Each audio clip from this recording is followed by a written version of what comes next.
Hello friends, कैसे हो आप लोग। मैं आनंद गिरी, आपका दोस्त, आपका होस्ट। आज आपके लिए बहुत ही ज्यादा इंटरेस्टिंग कहानी लाया हूं। उम्मीद करता हूं पसंद आएगा और बहुतों की तो ये कहानी आंखें खोलने वाली है। गौर से सुनिए और एंड तक सुनिएगा। मैं उम्मीद करता हूं आपको ये कहानी जरूर पसंद आएगा। तो ये एक स्टोरी भी अच्छा, एक सबक देके भी जा सकता है और थोड़ी बहुत फनी भी है, तो आपको सुनने में बहुत मजा आएगा। एक राजा था, उसके यहाँ पे एक आदमी जॉब मांगने आता है और बोलता है कि मुझे आप जॉब पे रख लो। राजा बोलता है आपको मैं जॉब पे क्यों रखूं, आपके अंदर ऐसी कौन सी बात है, ऐसी कौन सी खासियत है कि आपको जॉब देना चाहिए। तो वो बोलता है कि मेरे अंदर सबसे अच्छी बात यह है कि मैं इंसान को देख के उसकी नस्ल बता सकता हूँ या उसका खानदान बता सकता हूँ, और जानवर को भी देख के उसकी नस्ल और खानदान बता सकता हूँ। तो राजा बोला यार ये तो बहुत गजब का टैलेंट है, इसे जॉब पे रख दिया जाए। तो बोलता है कि ये जो मेरा सबसे अच्छा घोड़ा है ये कौन सी नस्ल का है, अगर मुझे बता सकोगे तो मैं तुम्हारा जॉब गारंटी कर दूंगा। तो बोला नहीं, ऐसा नहीं, आप मुझे जॉब पे रखोगे, 2 दिन बाद मैं आपको बताऊंगा। तो राजा बोलता है ठीक है, तुझे मैं जॉब पे रख लिया।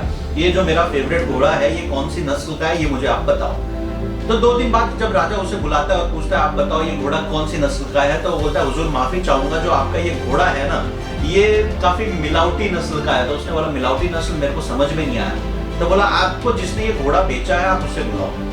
राजा उसे बुलाता है और पूछता है भाई ये जो घोड़ा है वो आपका मिलावटी नस्ल का है, ये प्योर ब्रीड नहीं है।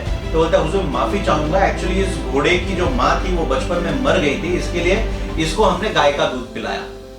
तो राजा को बड़ा आश्चर्य हुआ, बोला ये तो मैं कभी जान नहीं पाया, इस आदमी को कैसे पता चला।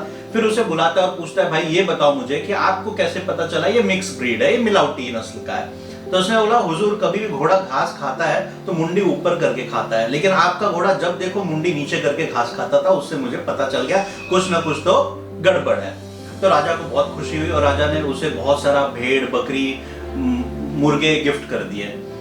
वो भी खुश हो गया। फिर राजा को और लालच जागी और राजा ने बोला भाई अब ये जो मेरी रानी है ये कौन से खानदान की, इसके बारे में मुझे बताना। तो बोलता है हुजूर ठीक है, 2 दिन का वक्त दो, मैं आपको बता दूंगा।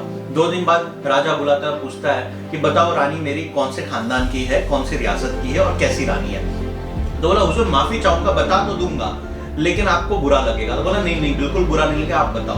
बोले हुजूर माफी चाहूंगा, जो रानी है ना वो कोई राजघराने से नहीं है। तो उसे राजा को बड़ा आश्चर्य हुआ। उसने बोला यार ऐसा हो ही नहीं सकता, इनके मम्मी पापा सब राजा रानी है, तो ये कैसे रानी के घर के या राजा के घर के नहीं हो सकती है। तो उन्होंने बोला कि एक काम करो, जो रानी के माँ बाप है उनको आप बुलाओ और उनसे पूछ लो। तो रानी के माँ बाप को बुलाया जाता है और उनसे पूछा जाता है। तो रानी के माँ बाप बोलते हैं कि मैं माफी चाहूंगी, सबसे बड़ा दिक्कत क्या हुआ कि मेरी जो रानी है वो माँ नहीं बन सकती थी, इसके लिए हमारे यहाँ पे जो माली थी उनके लड़की को हमने गोद ले लिया। ये सुन के राजा को बड़ा आश्चर्य हुआ। राजा ने बोला यार किसी को नहीं पता चला, तुमको कैसे पता चला। उसने राजा को बोला कि अगर कोई भी रानी या राजा के घर से रहता है या उनके खानदान से कोई रहता है तो आभूषण में सोने पहनते, हीरे पहनते, जवाहरात पहनते, लेकिन रानी को जब मैं देखता था वो हाथ में फूल लपेट लेती थी, बाल में फूल लगा लेती थी, तो मुझे पक्के से यकीन हो गया ये राजघराने से नहीं है। राजा को फिर खुशी हुआ। राजा ने उसे बहुत सारे भेड़ बकरी मुर्गे बुला के गिफ्ट कर दिए। फिर राजा ने बोला कि अब एक काम करो, मैं कौन से खानदान से आता हूँ मुझे बताओ। तो उसने बोला हुजूर मैं बता तो दूंगा लेकिन मुझे अपनी जान की सलामती चाहिए, आप मुझे कुछ नहीं करोगे। राजा ने बोला पक्का जाओ, जवान दिया, मैं तुम्हें कुछ नहीं करूंगा, लेकिन मैं कौन से खानदान से आता हूँ मुझे बता दो। फिर 2 दिन बाद जब उसे बुलाया जाता है, राजा पूछता है कि भाई अब बताओ कि मैं कौन से खानदान से आता हूँ। तो उसने बोला हुजूर माफी चाहूंगा लेकिन आप भी कोई राजघराने से नहीं हो।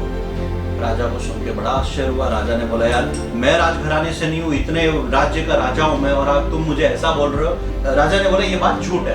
उसने बोला नहीं हुजूर आप अपनी माताजी से पूछ लीजिए। तो उसने बोला ठीक है मैं अपनी माताजी से पूछूंगा। अपनी माँ को बुलाया और पूछने लगा। तो माँ ने बोला बेटा मैं माफी चाहूंगी, मैं तूने आज तक ये बात छुपाई, लेकिन एक युद्ध में तेरे पिताजी गए थे और वो वहां पे शहीद हो गए। उसके बाद में इस राज्य को चलाने वाला कोई वारिस नहीं था और मैं दुश्मन का आक्रमण हो सकता था, इसके लिए दुश्मन लोग आक्रमण कर सकते थे, राज्य पे कब्जा कर सकते थे, इसके लिए एक चरवाहा को बुलाया और उसके संतान को मैंने गोद ले लिया।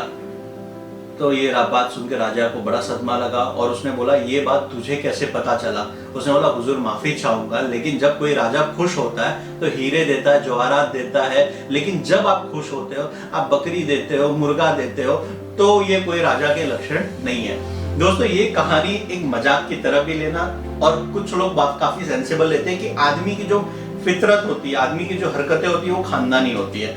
तो ये बेसिकली एक ऐसी स्टोरी थी जो आपको काफी एंटरटेन कर सके, बाकी इसका बहुत ज्यादा कुछ खास मकसद नहीं था। इसे लोग एक कहावत की तरह लेते हैं, वो मैं सोचा आपके साथ शेयर करूं, आपको भी काफी इंटरेस्टिंग लगे। अगर ये स्टोरी अच्छा लगा रहेगा तो प्लीज मेरे चैनल को लाइक करना, शेयर करना, सब्सक्राइब करना और कमेंट बॉक्स में लिख के बताना कि अगला वीडियो मैं कौन से टॉपिक पे आपके लिए बताऊं। तब तक थैंक यू।